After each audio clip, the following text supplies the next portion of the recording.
Yes చెప్పాలి. హుషారు తర్వాత మళ్ళీ నాకు తెలిసి ఇదే మీకు మళ్ళీ ఒక మంచి బ్లాక్ బస్టర్ అవుతుంది అనుకుంటున్నాను.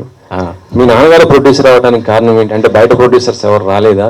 లేదండి, యాక్చువల్లీ కథ రాసుకున్న తర్వాత మేము కూర్చుని ఒక 3-4 ప్రొడ్యూసర్ల దగ్గరికి వెళ్తే ఆబ్వియస్లీ మార్కెట్ నీకు అంత లేదు కదా, నీ మీద ఎంత పెట్టాలా, ఈ లాజిస్టిక్స్ అన్నీ వచ్చాయి. అప్పుడు కథ కిల్ అయిపోతుంది. ఒక్క విషయం చెప్తా ఇక్కడ, మేము 3-4 ప్రొడ్యూసర్స్ దగ్గరికి వెళ్ళినాము. ప్రతి ప్రొడ్యూసర్ ఏదో ఒక చేంజ్ చెప్పిండ్రు, ఇది ఇందులో ఇంకా పాటలో లేకుంటే ఇదో అదో అని. అది చేసి ఉంటే ఆ కథ కిల్ అయిపోయింది. ఫైనలీ మా ప్రొడ్యూసర్ ఒక్కలే చెప్పింది do it as you want. So అది అంటే కథ నచ్చింది, పెద్ద బ్యానర్స్ ఎవరైనా తీసుకుంటారు కదా. నచ్చిందండి, అందరికీ నచ్చింది. ప్రాబ్లం అదే, అందరికీ నచ్చింది, సూపర్ అంటున్నారు, ఏమి చెప్పట్లేదు అన్నప్పుడు ఇట్లా కాదు, ఎన్ని రోజులు ఇంకా 1 year అయింది, 1.5 year అయింది, ఇట్లా కాదని చెప్పి అప్పుడు డాడీ చూసి అరే మీరు ఏంద్రా మీరు ఇది తిరుగుతూనే ఉన్నారు, రాసుకుంటూనే ఉన్నారు, ఇట్లా కాదు అసలు కథ ఏంటో చెప్పాను. కథ చెప్పా, బాగుంది చేద్దాం అన్నారు. ఎవరు మనమే చేద్దామని అన్నారు. ఓరే ఇప్పుడు బాబోయ్ మళ్ళీ ఇది కూడా అని చెప్పి అప్పుడు పాప మా డాడీ చూసి మా బాధ తట్టుకోలేక సరే కథను నమ్మి, లేకపోతే బెటర్, అట్లా అసలు ఇంపాసిబుల్. సో అలా జరిగింది అది. అంటే హీరో అవ్వాలని మీ కష్టాలు, నిర్మాతగా మీ నాన్నగారి కష్టాలు ఎలా ఉన్నాయి అసలు? దారుణం అండి బాబు. సార్ మీకు చెప్పండి. హైలైట్స్ ఏంటంటే నేను అనుకున్న తర్వాత అరే నేను హీరోగా ఉన్నప్పుడు అయితే ప్రొడ్యూస్ అయితే చేయకూడదు, తర్వాత ప్రొడ్యూస్ చేస్తా కానీ హీరోగా ఉన్నప్పుడు అయితే ప్రొడ్యూస్ చేయకూడదు అనుకున్నాను. డాడీ ఏం చెప్తారో చూద్దాం. సార్ చెప్పండి, మీ అబ్బాయి మీద అంత బడ్జెట్ పెట్టడం అంటే మీకు ఎలా అనిపించింది అసలుకి?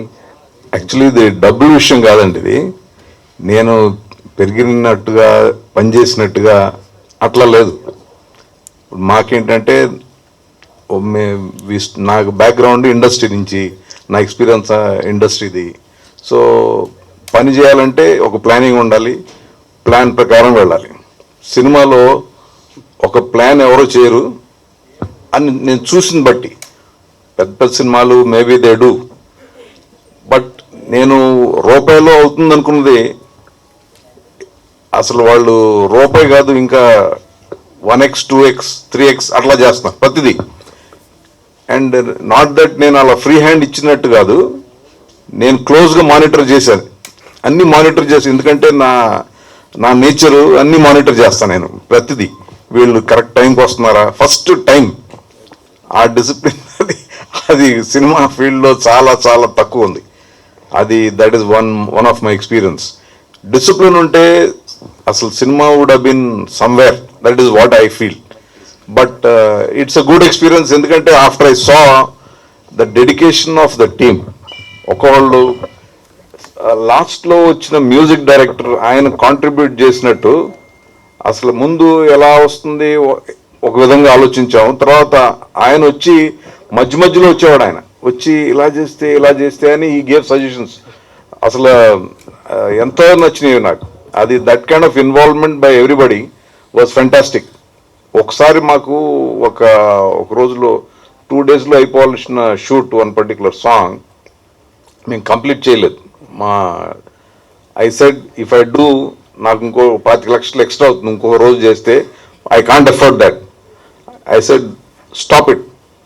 అందరూ మొత్తం టీమ్ అంతా దేవర్ ఆల్మోస్ట్ ఇన్ టీయర్స్, మొత్తం team. But after the song అసలు unbelievable editing by our Shashank. So fantastic.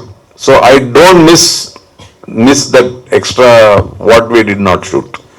So that was the best part.